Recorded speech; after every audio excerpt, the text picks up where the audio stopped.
Cenk, out of these, what would you consider to be the most, I guess, the boldest predictions? Well, okay, first of all, let me just point out, obviously, I got 335-203 on the Electoral College vote, and that's a landslide. But it could have been a bigger landslide. I did not give Georgia, Texas, Iowa, or Ohio to Biden. I gave all those to Trump, and he still comes out at Biden still comes out at 335. I have him winning the popular vote by 8 points. I have the Democrats picking up 8 seats in the House and only 5 seats in the Senate. I think they'll lose in Alabama, the seat that they already have, and that obviously hurts. But I think they'll still pick up 5. I got 2 QAnon Congress people coming in, and I think the election will be called tonight, and I think people might be surprised by that. But will Trump concede tonight? No, unlikely. But I have a fun prediction for you guys. Let's do it now on Damage Report. What's that?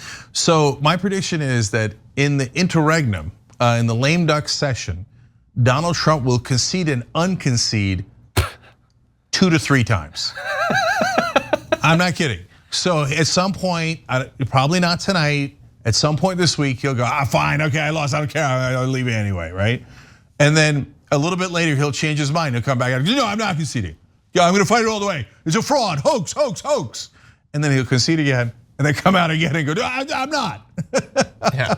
So it's like it's the inverse Ross Perot, basically.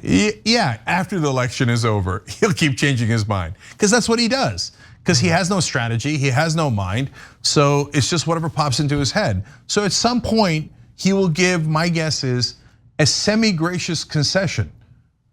And you're thinking, no way, right? I'm telling you, at tomorrow morning, tomorrow night, I don't know when it happens. But he'll say, okay, hey, it was a good day, America. I love America. I believe in democracy. Blah blah blah. When it seems, when he's checked with everyone, we tried stealing it. It didn't work. It didn't. You sure it didn't work in Pennsylvania? It didn't work in Florida. Right, and then he'll do some sort of concession speech and then take it back. That's my prediction. Yeah. Which, I mean, he could do that. Our concession speech literally doesn't mean anything. It doesn't actually do anything. It's a norm, basically, and it's a good one, and all of that. But it doesn't actually have any effect necessarily on what happens. But if he were to do that, let's say it is a pretty big blowout tonight, and Trump, like from the White House, because that's probably where it's going to be, gives an actual concession speech. I understand that you think he could take it back. That's a possibility.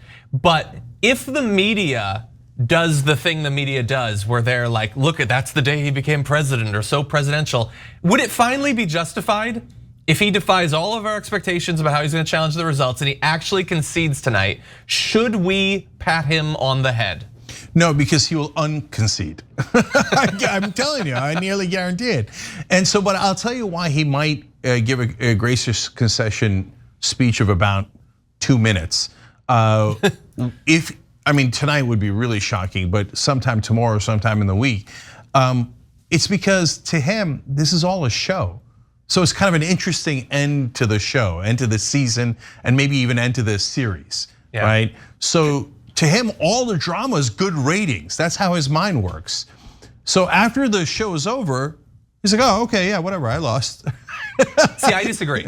My prediction will be that if he loses, I can't conceive of him ever conceding because his base has been trained to not believe that he could ever lose. It would be too much of a shock to them if he were to say that he did. I think he'll just continually kick up dust and whine and complain and then carry that forward, whether like in some sort of political venture or some sort of media venture. I believe he will literally never admit that he lost if he does indeed lose. Yeah, I mean, we're saying something similar, but not exactly. You're saying he just will never do it. But look, I think about this. Remember all the lock her up chants about Hillary Clinton? Yeah. And then as soon as he won the election, he's like, oh, I was just kidding. Yeah. And then later he came back and said, oh no, I wasn't kidding, we should lock her up. That's true. Right? So that's what he does that all the time, right? And so even if he concedes, later he'll claim that he was kidding, like about injecting the bleach into you to cure coronavirus and all the other insane things that he said. But in the long run, I agree with you, John. I mean, it's January 22nd. He's no longer in office at all. And is he saying that he lost? No. At that point, every day, 12 times a day, he's writing hoax, hoax, hoax on Twitter. Yeah. And trying to start some sort of Trump TV, which will be a spectacular failure I can't wait for that. Oh God. So look, guys, this is all of our theories. We got coverage all day long. We could be wrong. Yeah. So it's the day of a lifetime. Yeah. If he does launch the Trump TV, I wonder which time slot he'll give Dave Rubin. It'll be interesting to see.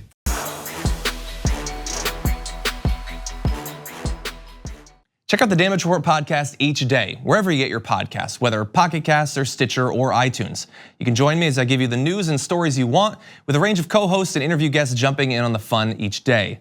Again, that's the Damage Report, wherever you get your podcasts. And if you get them at iTunes, don't forget to rate and review. Sometimes I'll read them live on the show.